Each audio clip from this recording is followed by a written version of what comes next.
Assalomu alaykum. Bugun sizlarga tayyorlanishi juda ham tez hamda oson bo'lgan, tishlaganda og'izda eriydigan, ko'rinishi hamda mazasi ta'bingiz va dasturxoningizdan alohida joy egallaydigan lola somsasini retseptini beraman.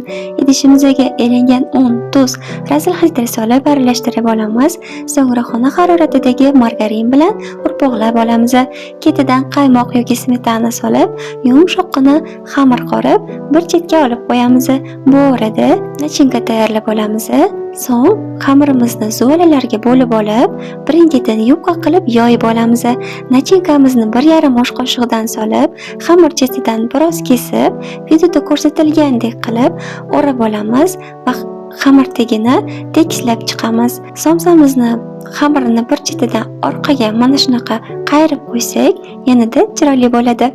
So'ngra tayyor bo'lgan somsamizni yuziga tuxum surtib, kunjut sepamiz va qizib turgan gaz pechiga 40-45 daqiqaga yuboramiz.